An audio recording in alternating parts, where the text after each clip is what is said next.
We know in the network layer, one most important protocol is IP protocol.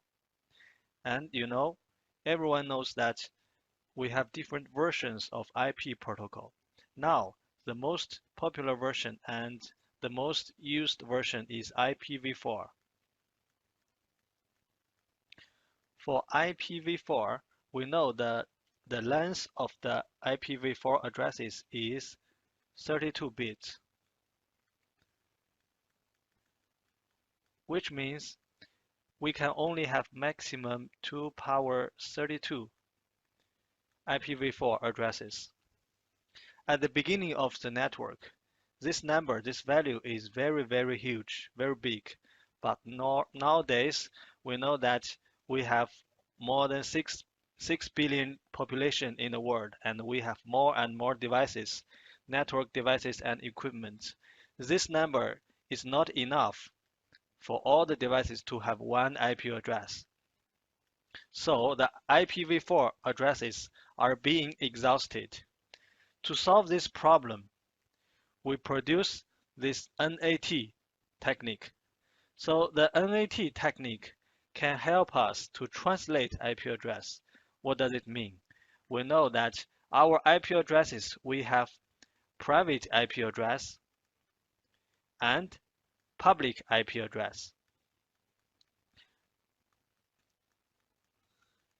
The public IP addresses, they are used in the public network, in the internet. And the private IP addresses, they can be used in the private network, which means private IP addresses can be used by anyone, anybody, in anywhere of the private network. But you cannot use the private IP address in the public network. So, if you have a private IP address, how can you communicate? How can you access to the internet? Now we can use NAT techniques to translate the private IP address to public IP address. Okay, and we also know that we have the new IP version, IPv6.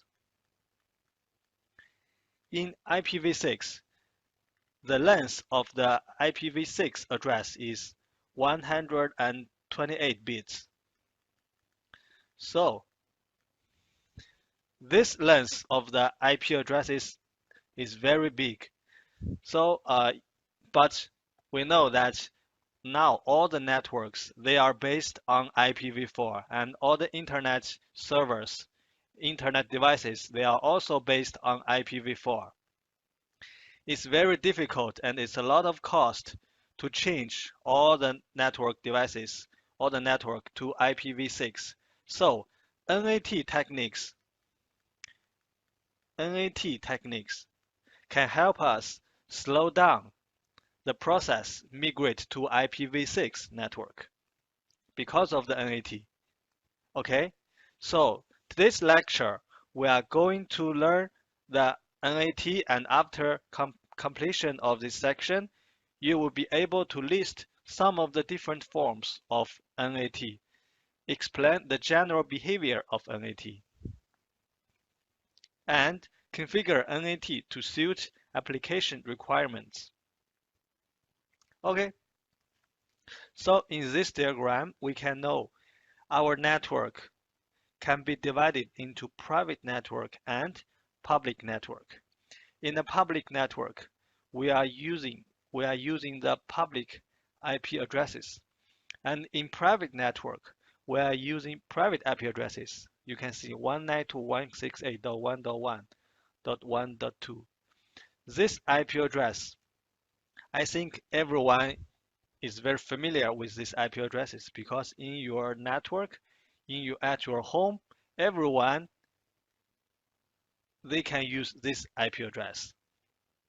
So this host with the private IP address, how can he communicate with the internet users and internet servers? So we can deploy a router or a firewall here between the private network and the internet. So on this device, we can deploy the NAT technique. The NAT technique can help us translate the private IP address to the public IP address when the host want to go to the internet. And when the internet user or internet traffic go to the private network, we will translate the public IP address to the private IP address and then go to the host. Okay, and now let's learn some different NAT techniques. First, the most simple NAT technique is static NAT. For static NAT, this is a kind of one-to-one NAT. For example, you have a private user, IP address is 192.168.1.1, and this host, this user, want to send the traffic to the internet user, which address is 1.1.1.1. And when he send the traffic to the router, it will translate this private IP address to this public IP address, which is 200.10.10.5.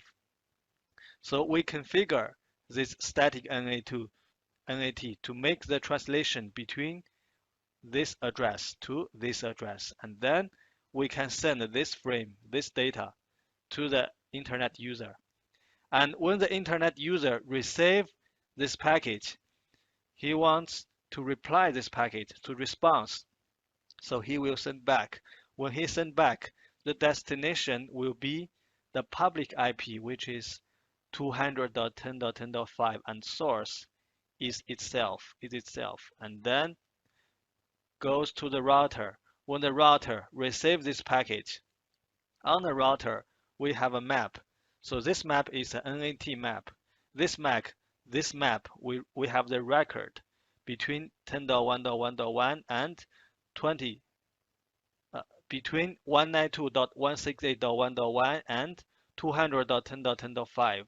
So on the router, we will translate this public IP back to the private IP 192.168.1.1 and then send it to the host A. So finally, the host A and the internet user, they can communicate with each other. So that is static NAT.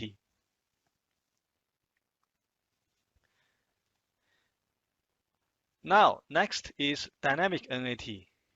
We know in our private network, we don't only have one host, we have a lot of hosts, a big number of the hosts. So, which means we cannot configure the static NAT one by one because it's a lot of work. So we can create an IP address group. So this is an IP address group. In this group, we can put some public IP addresses into this group. And then if any host wants to send packets to the internet, this router, it will select one of the public IP address and give to this host. So this host will translate to this public address.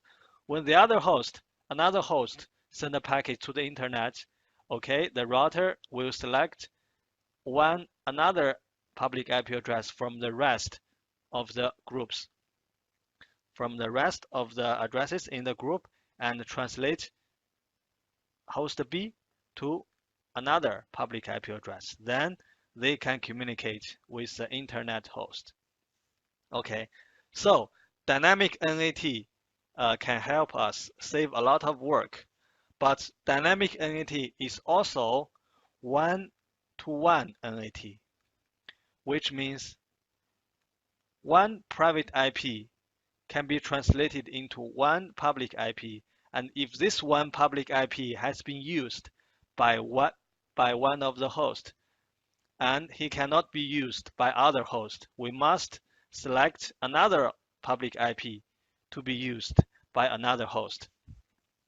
So, which means dynamic NAT cannot save any public IP address resources because it is also one-to-one NAT.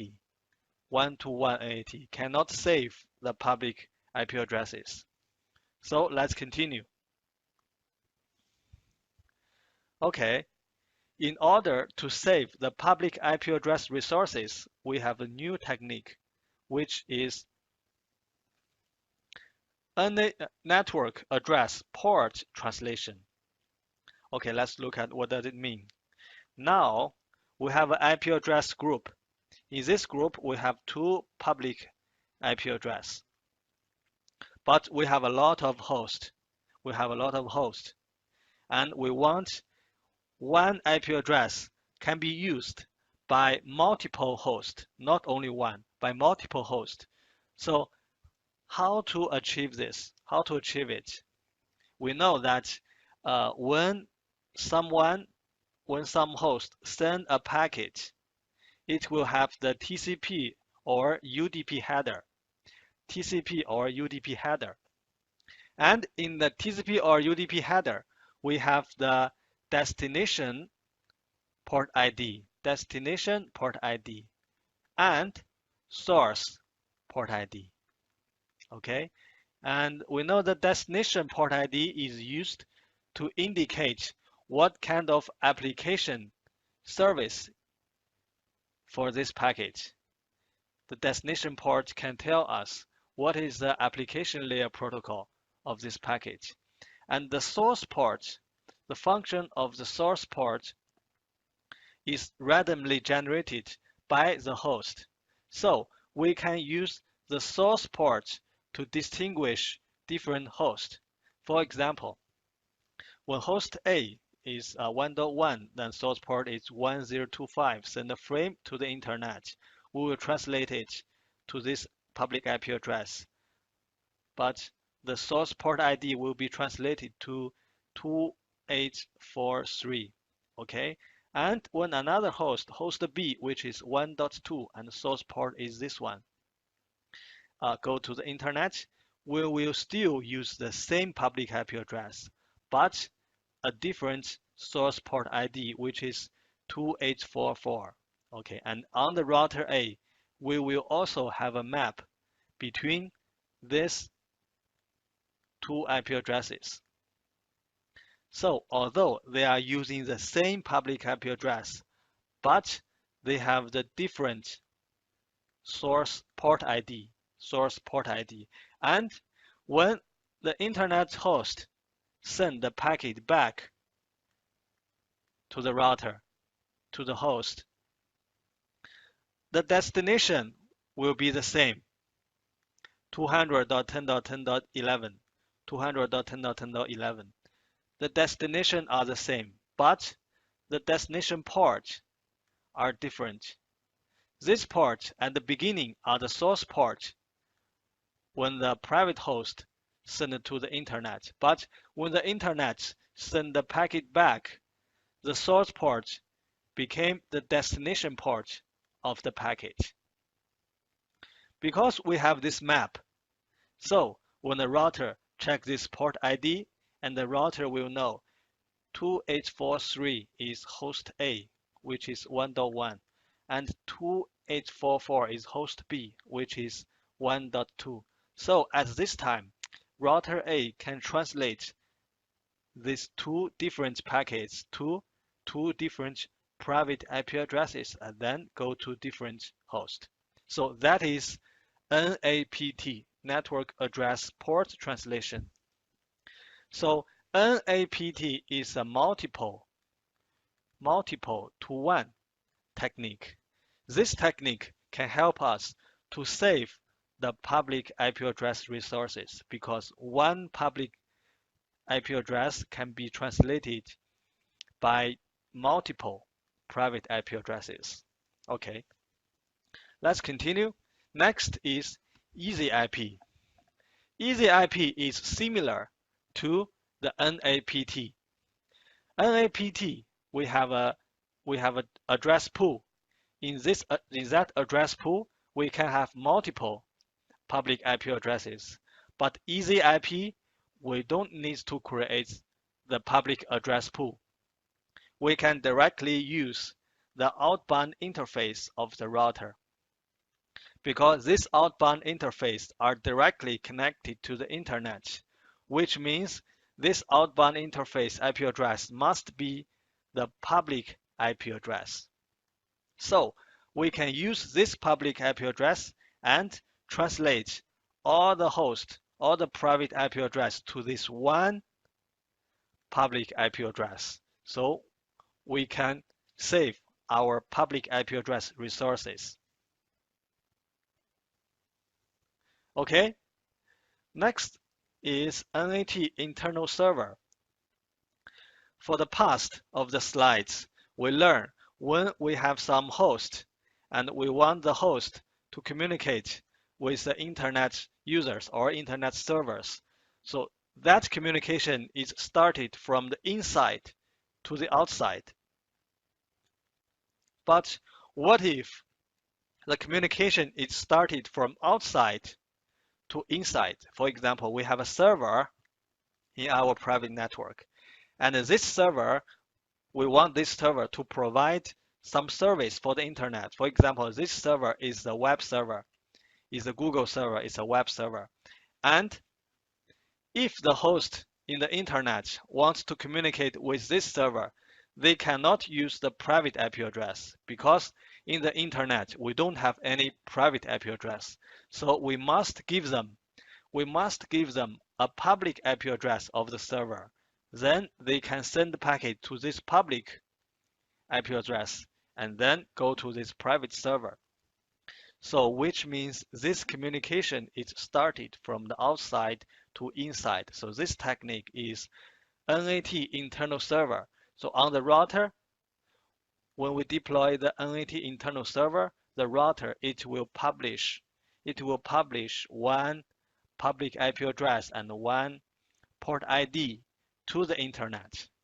And when the internet host wants to communicate with this server, they will use this public IP address. And when the packet is sent to the router will translate this public back to the private, then send to this internal server. So that is NAT Internal Server. Okay, let's look at the configuration. First is static NAT.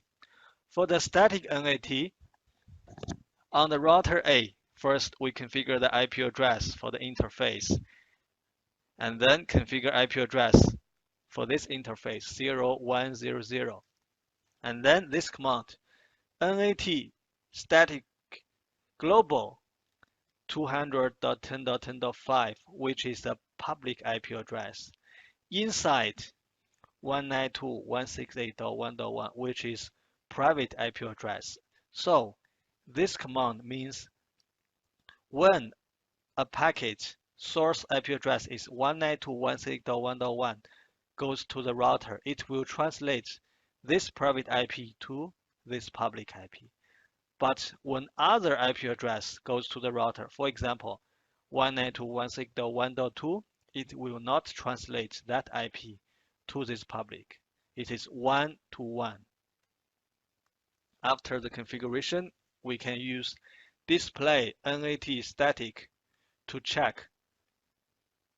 Okay, and then we can see this information, the global IP, inside IP, 200 and 192. Okay, next one is dynamic NAT configuration. For the dynamic NAT configuration, first we must create an address pool, address group. So first NAT address group 1 and 200.10.10.11 to 200.10.10.16. It means in this address group, we have 6 public IP addresses, which is from 11 to 16. And then we create an ACL rule. ACL 2000, rule 5, permit source 192.168.1.0.00255. So this rule can match all the addresses in 192.168.1.0, this network. Then go to the interface and NAT outbound 2000. It means when the traffic go to the router and that traffic can match this ACL rule. Who can match this rule? all the packets sent from this network, they will match this rule. And when they match this rule, they will be translated to the IP addresses in this address group 1. But we can see it's no PAT. It means we will not translate the port ID. This is dynamic NAT. In a dynamic NAT, we can use display NAT address group 1. Okay, and we can see this address group. The start IP is 11 and the end IP address is 16. And if we use display NAT outbound, we can see the outbound interface is this one, and the ACL rule is 2000. Okay, next configuration is easy IP. For the easy IP, we don't need to create an address group. We can directly use the outbound interface IP address. Okay, and the configuration is first the same, create ACL rule and match this network, and then enter this interface, outbound interface, and NAT outbound 2000. Very simple. And also display NAT outbound. We can see this is outbound interface and this is ACL rule. And the outbound address group, this IP address is the IP address of the outbound interface, and the type is easy IP. Okay, this is the NAT internal server configuration. So we have a server. This server private IP address is 192.168.1.1, and we want the internet user to access this server. So how to configure it? First, the interface IP address, and then we use this command, NAT server. NAT server protocol is TCP, which means only TCP packet can be accessed, can be sent to this server. And the global IP address is 200.10.10.5. It means we will publish this IP address to the internet. So this IP address will be the public IP address of the internal server. And the service is www, which is the web service, HTTP service. And the inside host, the inside server IP address is 192.168.1.1, and the port ID is 8080. Okay, so when some host in the internet send the packet to the 210.10.5 and the service is 80 www, and the router receive it, the router will translate this IP to the private IP and this port to 8080 and then send to the server. After the configuration, we use the display NAT server to check it. And now we can see for the server, the global IP and port is this. And inside IP and port is this. Okay. And NAT internal server technique can also help us to hide the port of the server, because we can publish one port ID for the internet user. And when the router receives this packet, the router will translate this port to the real port of the server inside. Okay, now let's look at two questions. Which form of translation will help a server in the DMZ to be accessed from both an external and an internal network? Okay, we just learned we can use the NAT internal server. Okay, NAT internal server, because NAT internal server we can publish one public IP address for the server, but the server inside in the private network, it will also has a private IP address. So on one hand, the private user can use private IP address to access to this server. And also the public host can use the public IP address to access this internal server. Okay, next question. What is the function of the PAT feature? PAT feature means port address translation. We know static NAT and dynamic NAT, both of them, they are one-to-one NAT. And one-to-one NAT cannot help us to save the IP address, the public IP address resources. It means it is one-to-one. We didn't save any public IP address. But PAT, port translation, port address translation can be multiple to one. It means if we only have one public IP address, but we use the PAT technique, we can translate multiple private IP addresses into this one public IP address. So in this way, it can help us to save the public IP address resources. Okay,